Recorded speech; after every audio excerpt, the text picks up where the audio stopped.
की गोद भराई मायके में होगी या फिर ससुराल में होगी, आखिर कहाँ होगी?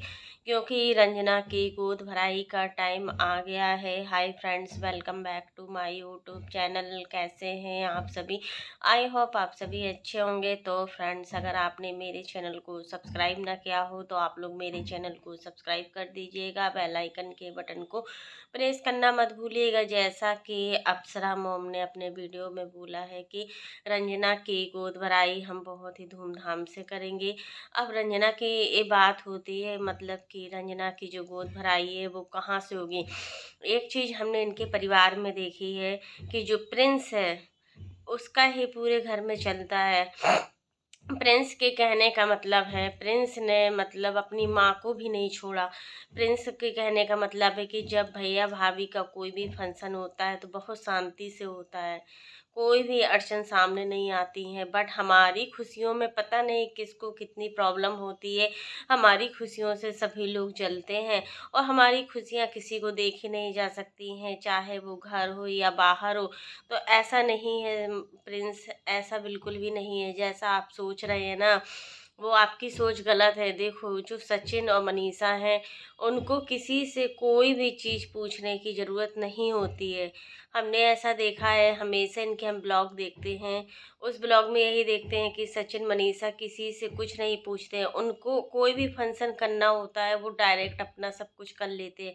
मतलब कोई भी लॉन बैंक्वेट कुछ भी हो, वो अपनी मम्मी से नहीं बोलते कि मम्मी पापा तुम हमारे लिए ये बैंक्वेट बुक करो या हॉल बुक करो या मैरिज हॉल एनिवर्सरी के लिए कुछ भी बुक करो, वो कुछ नहीं कहते हैं, वो खुद ही करते हैं।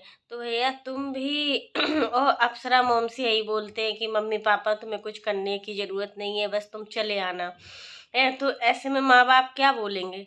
माँ बाप यही बोलेंगे, हाँ तुमने सब कुछ बुक कर लिया, तुमने हर चीज़ का ऑर्गेनाइजेशन कर लिया, ठीक है, हमें तो कोई प्रॉब्लम हुई नहीं है, तुम लोग जानो, तुम्हारा काम जाने। अब यहाँ प्रिंस जो डिपेंड होते हैं वो अपने मम्मी पापा पर ज़्यादातर डिपेंड होते हैं, क्योंकि मानो या ना मानो जो प्रिंस की इनकम है वो सचिन से कहीं ना कहीं बहुत कम है। और सचिन मम्मी पापा के खर्चे पर भी डिपेंड नहीं है, जबकि प्रिंस अपने मम्मी पापा के खर्चे पर डिपेंड है। अप्सरा मोम शायद या अंकल जी प्रिंस को पैसे देते हैं हर महीने, जितना भी देते हो, क्योंकि इनके पास और कोई बिजनेस या जॉब नहीं है, सिर्फ सोशल मीडिया के सहारे ही अपना खर्चा चलाते हैं। और दैनिक लाइफ जो इनकी है वो सोशल मीडिया के खर्चे से ही चलती है। और बताइए कौन सा क्या बिजनेस है? प्रिंस कभी आपको कोई काम करते दिखाई दिया? हमें तो नहीं दिखाई दिया कोई भी काम करते। और सचिन तो देखो, उनको भी कोई काम करते नहीं दिखाई दिया, वो भी अपना ब्लॉगिंग के उससे हैं। जो भी है वो सिर्फ अंकल जी का स्कूल है, आप चाहो तो स्कूल में काम कर सकते हो, बैठ सकते हो, स्कूल का मैनेजमेंट देख सकते हो। तो तुमसे तो ये सब होने वाला नहीं है। अब बताओ अप्सरा मोम क्या करे? अगर तुम अपनी खुद पार्टी या गोद भराई की जो रस्म करना है, आप उसके लिए बैंक्वेट या कुछ भी हॉल वॉल जहाँ भी आपको करना है वो बुक कर लो, तो अप्सरा मोम क्यों मना करेंगी?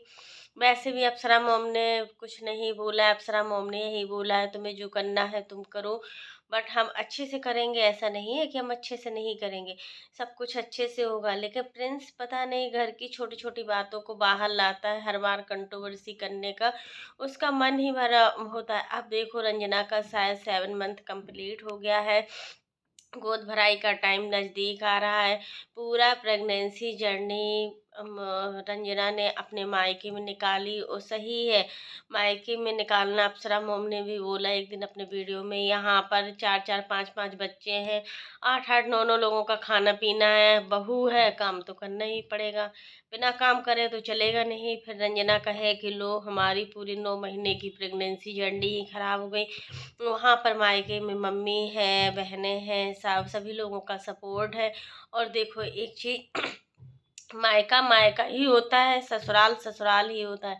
आप कितनी भी कोशिश कर लो ससुराल में अच्छे से अच्छा रहने की, लेकिन अगर आप थोड़ी सी भी गलती कर दोगी या आप थोड़ी सी भी ऊंच नीच कर दोगी ना, तो ससुराल वाले एक कदम नहीं हटते पीछे गिराने में।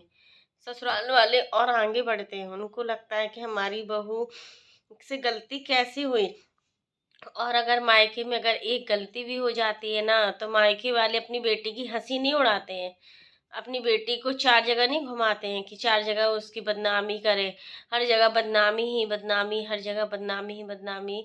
ये ससुराल होता है और मायका यही होता है, तो गोद भराई की रस्म अब देखो वो तो ससुराल में ही होती है। काफ़ी लोगों के यहाँ ये गोद भराई की जो रस्म होती है वो मायके में होती है, लेकिन हम लोगों के यहाँ, हमारे यहाँ गोद भराई की रस्म नहीं होती है, बट हम लोगों के मायके साइड होती है। तो जो हमारी भाभी लोग हैं, भाभी, तो उनकी गोद भराई की जो रस्म होगी वो ससुराल में ही होगी, मतलब अपने ससुराल में ही होगी। मायके में हमने नहीं सुना है कि मायके में होती है। तो रंजना बहुत जल्दी सिवान आने वाली है, बहुत ही जल्दी, और आना भी चाहिए। बहुत दिन से हमने रंजना को ससुराल में नहीं देखा है। आंटी जी के ब्लॉग बहुत सुने सुने लगते हैं। कभी कभार रंजना अप्सरा मोम के साथ वीडियो में आती है, अच्छा लगता है। अभी तो इस समय अप्सरा मोम अपनी देवरानी के बच्चों के साथ ही रील्स वीडियो बनाने में ही बिजी रहती हैं। उनको टाइम भी नहीं मिलता है। एक बच्चे संभालने में इंसान पूरा दिन का दिन लग जाता है, तो फिर सोचो वो तो 4-4 बच्चों का कर रही हैं। 4-4 बच्चों का करना इतना आसान नहीं होता है, कितना आसान होता हो। काफ़ी लोग बोलते हैं कि कौन सा बड़ा पहाड़ तोड़ नहीं है, 4 बच्चों को तो ये रखें। आप अपना एक बच्चा खुद नहीं संभाल पाते हो, आपके यहाँ कोई रिलेटिव्स का एक बच्चा भी आ जाए ना, तो आपको चुभने लगता है कि अरे ये दूसरे दिन चला जाए। वो तो इतने प्यार से बच्चों को तैयार कर रही हैं, बच्चों को काजल लगा रही हैं, बच्चों को नहला रही हैं, खिला रही हैं, दवाई के टाइम पर बच्चों को दवाई भी पिला रही हैं। आज के ज़माने में देवरानी जेठानी के रिश्ते में कौन इतना करता है? आप लोग बताइए कि जो देवरानी जेठानी की बॉन्डिंग है घर घर में कितनी ख़राब चल रही है। हर घर में यही है, देवरानी जेठानी की तरफ देखना नहीं चाह रही है, और जेठानी देवरानी की तरह नहीं। लेकिन बहुत से ऐसे घर हैं यहाँ पर देवरानी जेठानी की बॉन्डिंग बहुत ही अच्छी है। ऐसा नहीं कहेंगे कि हर जगह देवरानी जेठानी की बॉन्डिंग खराब है, लेकिन वो इतना सब कुछ कर रही हैं,